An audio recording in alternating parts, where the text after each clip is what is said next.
I have been my father's side chick for the past 10 years now. Somehow, my father and I ended up kissing. My father was congratulating me, we hugged, and when we turned, our lips touched and we kissed. And that became the second time that my father and I kissed. This time, none of us apologized. We just looked at each other and hoped that no one had seen us.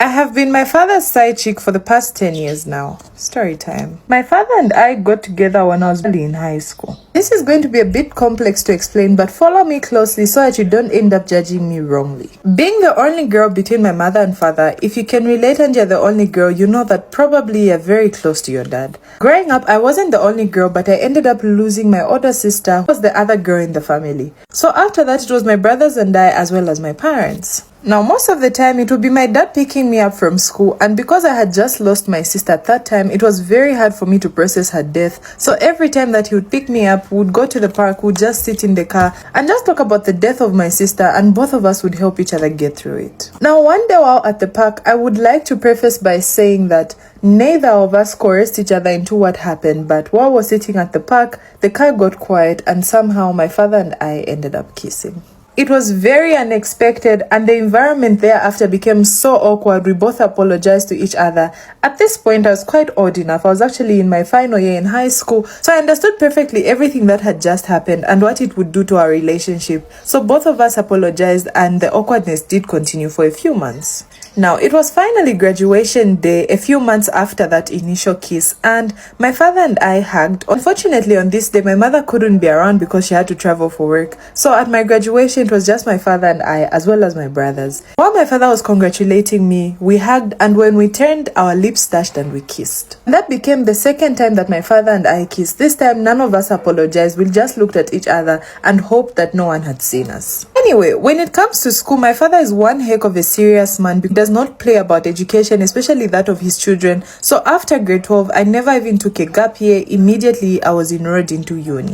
It was during uni that my relationship with my father became so serious because he would come over to where I was living. He had actually rented me an apartment, which my mother was well aware of. Even all my siblings were aware of where I was staying. But somehow, some days my father would come over and he wouldn't go. And you know exactly what happens when two adults of different genders share a room. So now, in case you're wondering, there was never really an official conversation between my father and I to say that we're now together, but just from everything we're doing, you could tell that we were together. We would go on holidays together. Bear in mind, none of my family members knew about this. And to just consolidate the whole idea that I was officially his side chick, he would give me money after whatever would happen, and our relationship just continued that way. It even got to a point where he no longer addressed me as his daughter, would call each other baby, and just from that, it's enough to explain what was going on. Let me also mention here that at this point, I had started to resent my mother so much for reasons that I do not know up to this day.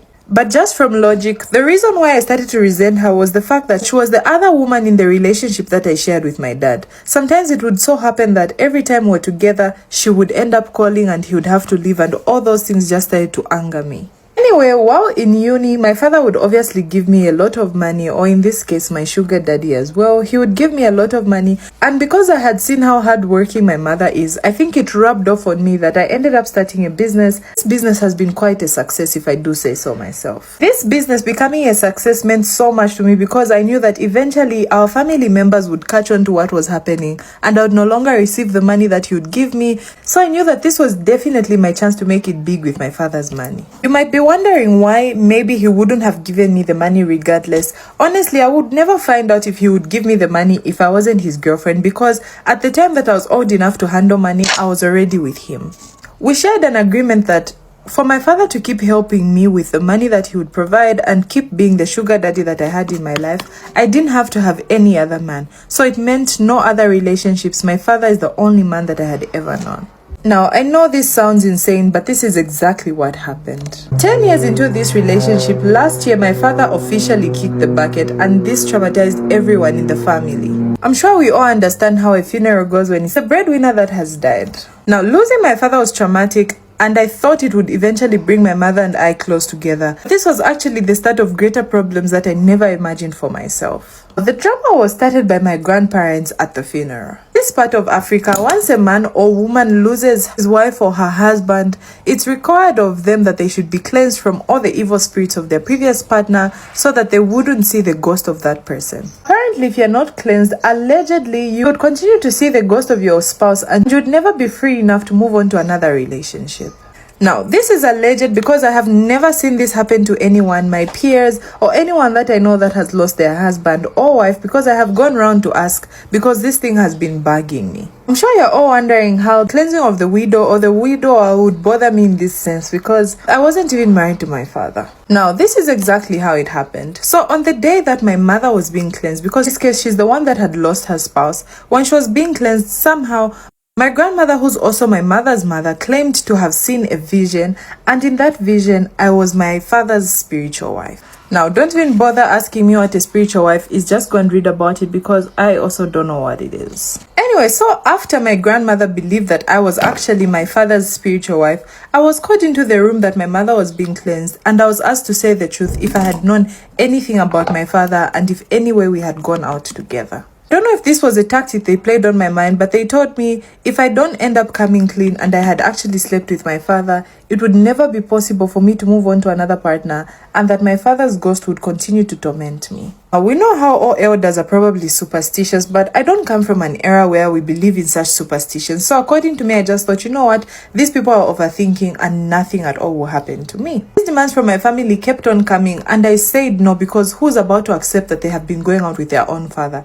I mean, that was just absurd. I continued to say no, and eventually they said it's up to you if you choose to say yes or not, but from what it looks like you have been going out with your father. For a long time, I believed that these were superstitions until certain things started to happen to me that haven't been adding up, and this is why I'm here. Every time that I come across a man that likes me, bear in mind that this has been months after my dad's death, every time that a man approaches me and he claims that he likes me, we will exchange numbers, and immediately he texts me. When I respond, these men just end up going MIA. And yes, I have reached that phase where I would love to settle down, but I don't know if this has any connection to what happened between my father and I and what everyone claimed at that funeral.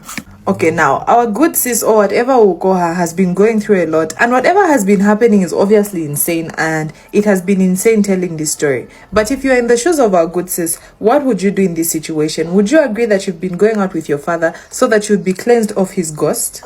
Anyway, let me know what you think in the comments, but from me to you as always, love you, bye.